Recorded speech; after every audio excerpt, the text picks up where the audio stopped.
ভাবুন আপনি রাতে ঘুমিয়ে আছেন, হঠাৎ আপনার ফোন নিজে নিজেই চালু হয়ে কিছু একটা খুঁজতে থাকে। আপনি জানেন না কারা খুঁজছে, কারা শুনছে এবং কে নিয়ন্ত্রণ করছে আপনার জীবন।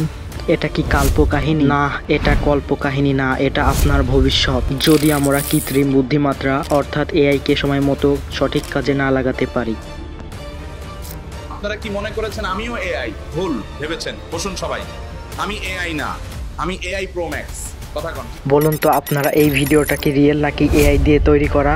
আপনারা কেউ কেউ অবশ্যই বুঝতে পারছেন এটা এআই দিয়ে তৈরি করা, আবার কেউ কেউ ভাবছেন এটা রিয়েল। ভিডিওটা আসলে এআই দিয়ে তৈরি করা। তাহলে আপনারা অবশ্যই মনে মনে ভেবে নেছেন এআই কতটা ভয়াবহ পরিস্থিতি তৈরি করে দিয়েছে আমাদের এই মানব জীবন এবং অনলাইন সোশ্যাল মিডিয়ার প্ল্যাটফর্মগুলোর মধ্যে। এখন আসুন জেনে নেই এআই এর কিছু ভয়ঙ্কর দিকগুলো। প্রথমেই আমরা ডিপ ফেক এআই সম্পর্কে জানবো। এটি দিয়ে মানুষের এমন কিছু করা সম্ভব যেটা সে করেনি, তবুও তার ফেস চেঞ্জ করে এরকম ভিডিও বানানো সম্ভব এবং অন্যজনের দোষারোপ করাও সম্ভব। এআই এতটা ভয়ঙ্কর। VO3 আমেরিকান একটা ওয়েবসাইট এআই দিয়ে অনেক কিছু করা সম্ভব। এটা থেকে সবাই সাবধান থাকবো, দূরে থাকবো এবং সবাইকে সতর্ক করব।